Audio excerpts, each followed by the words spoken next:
L'utilisation exagérée des herbicides, pesticides, des pratiques qu'on observe chez certains paysans dans leur production agricole. Cette pratique ne respecte pas les normes de l'agriculture biologique et expose les consommateurs à certains risques. D'où la nécessité de privilégier l'agriculture biologique pour assurer le bien-être sanitaire des populations. L'agriculture biologique fait tout pour que l'aspect chimique ne soit pas utilisé pour produire les produits agricoles. Cette agriculture, elle est bien. Il n'y a pas de risque d'avoir des éléments chimiques. Il y a un certain nombre de risques. Il y a plus de risques avec l'engrais minéral qu'avec les fertilisants organiques.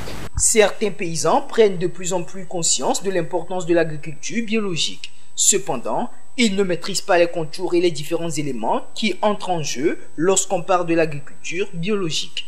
Fondamentalement, il y a l'agriculture biologique à côté de l'agriculture conventionnelle. Souvent on dit bio, mais il faudrait que l'on sache d'où est-ce que ça vient et comment est-ce que ça vient. L'agriculture biologique, c'est celle qui n'utilise pas les engrais minéraux et celle qui n'utilise pas les pesticides ou bien les produits phytosanitaires chimiques.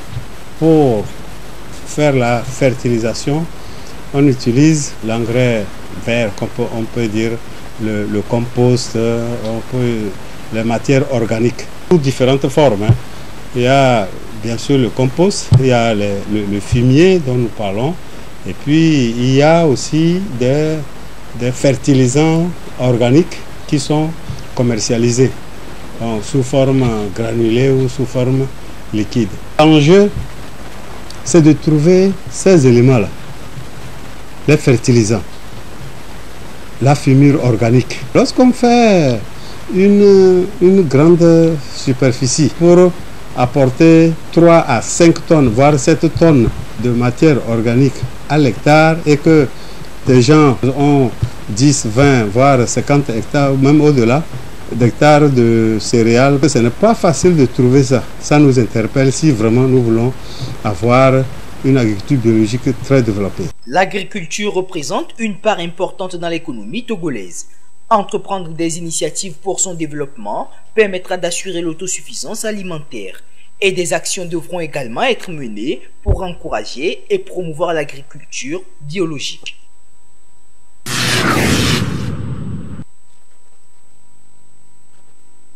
Manger bio et sain, c'est l'idéal. Pour votre bonne santé, consommer naturel. Ce sont les concepts que l'on peut entendre de part et d'autre de nos jours. Des expressions pour encourager et inciter la population à consommer des produits finis qui ne contiennent pas de substances chimiques.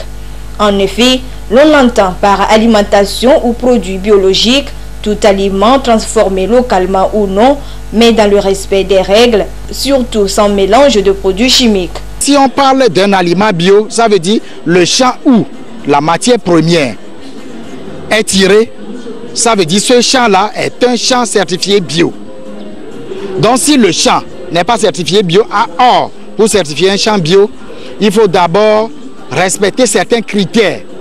Et ces critères sont définis dans le Global GAPS, qui est une norme, une recommandation où tout le monde est d'accord dessus, que c'est comme ça, ça doit être avant de certifier un produit. Tu es dans un espace où les autres champs qui entourent, qui ne produisent pas bio, sont situés à des rayons délimités par la norme. Tu peux prendre une matière première qui est bio, mais tu ajoutes des ingrédients qui sont chimiques, ça veut dire que tu n'as plus un produit bio. Les produits chimiques utilisés dans la transformation des aliments constitueraient des dangers pour la santé humaine. C'est pourquoi la consommation des aliments bio est vivement conseillée pour plusieurs raisons. Consommer bio, c'est consommer pour vivre. Or, pour vivre, il faut moins d'éléments chimiques. Donc, il y a des gens qui utilisent des conservateurs. Or, ces conservateurs, quand vous allez dans la littérature, vous allez trouver que ces conservateurs-là sont dangereux pour la santé de l'homme. Peut-être vous consommez 1 an, 2 ans après, il n'y a pas de problème. 5 ans, 10 ans, 20 ans après, c'est les problèmes de cancer. Après, c'est des attaques, des crises cardiaques, tout ça là, Ça dépend des aliments que nous consommons. Les producteurs agricoles et les transformateurs d'aliments sont donc appelés à sauver des vies humaines en offrant du naturel aux consommateurs. Vous allez voir beaucoup qui se lancent dans l'usage par exemple des herbicides. Ils arrosent leurs champs avec des herbicides. Là où il ne faut pas utiliser d'engrais, eux ils utilisent des engrais sans connaître la dose à appliquer. Ça va en défaveur de l'alimentation. Ça fait que les produits bio que nous avons, les produits naturels que nous avons sont transformés pour les transformateurs. Si vous voulez avoir des produits locaux, essayez quand même d'utiliser moins de conservateurs ou pas de conservateurs. Parce qu'il y a des technologies pour conserver les aliments. J'exhorte tous les producteurs à prendre conscience, à produire naturel et qu'ils aient le courage après production de porter leurs produits à la bouche. Parce qu'il y a des gens qui transforment et qui n'arrivent pas à consommer. Selon une étude menée en 2008 par l'agence Bio en France, 44% des Français consomment des produits bio au moins une fois par mois. Mais il est conseillé de toujours consommer sain et bio pour préserver sa santé.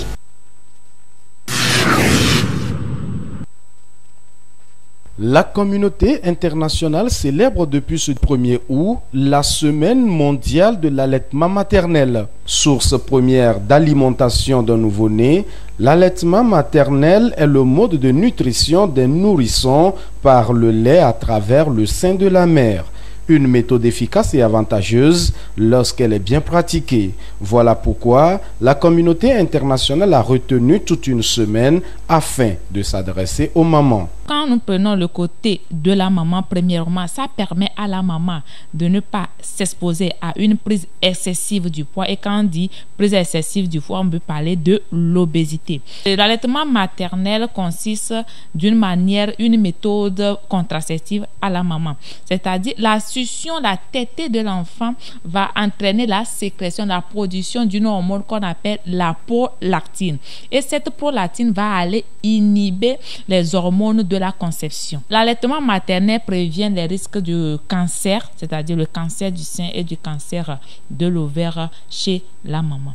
Maintenant, quand nous revenons chez le bébé, l'allaitement maternel est une meilleure alimentation pour la protection, la croissance et le développement du bébé parce que le lait maternel contient tout. De 0 à 6 mois, le nouveau-né doit être au sein de sa maman au moins 5 fois par jour, ce qui n'est pas chose facile. Voilà pourquoi la contribution des pères est aussi sollicitée. Au niveau des papas, vous n'êtes pas dehors. La maman a besoin de vous pour pouvoir réussir cette mission. Parce que quand on dit l'allaitement maternel, il faut la disponibilité. Donc pour que la maman puisse être disponible, ce n'est pas facile le lendemain de l'accouchement. Les mamans ont besoin de vous à leur côté pour pouvoir réussir cet allaitement maternel. Nous sommes dans un monde où chacune veut avoir des enfants tout en gardant sa finesse, tout en gardant les seins debout. Personne ne veut avoir des seins papa solo. Donc c'est très difficile à tout moment de donner le sein à l'enfant tiré comme ça. Donc c'est ce qui ne motive pas trop de nos jours les mamans à continuer par donner, à opter pour l'allaitement maternel exclusif. Des séances de sensibilisation et de formation sont organisées partout afin d'expliquer aux mamans le bien fondé de cette méthode. Car lorsqu'il est bien fait, l'allaitement maternel renforce aussi l'amour entre le bébé et sa maman.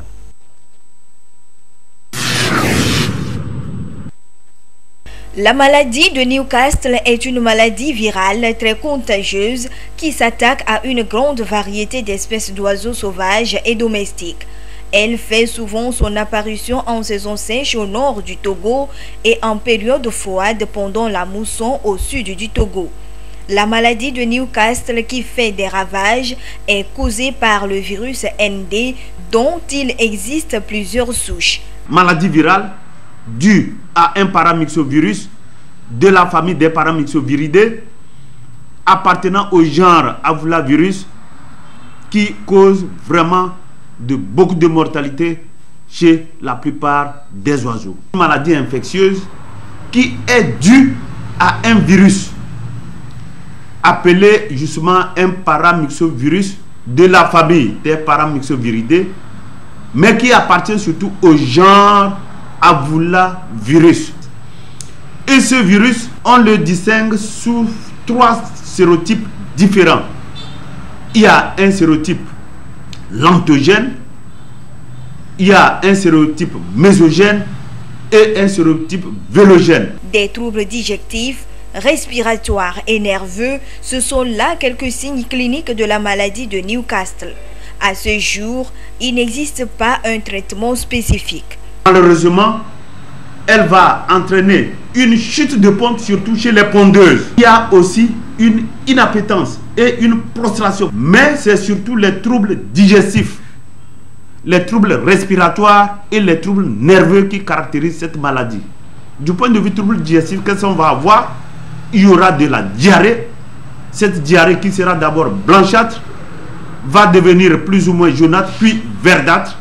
Et cela, comme vous le comprenez, la diarrhée va entraîner une perte hydrique et donc entraîner la mortalité chez la volaille.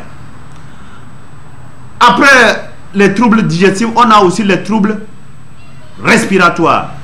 Vous allez avoir les poules qui vont respirer difficilement.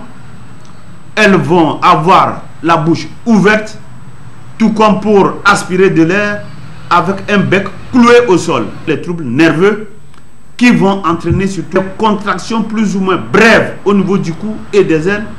Mais c'est surtout pour celles qui ne vont pas mourir, qui vont avoir une paralysie du cou, et on va avoir des poules qui font le torticolis. Le seul moyen efficace de prévention de cette maladie est la vaccination régulière.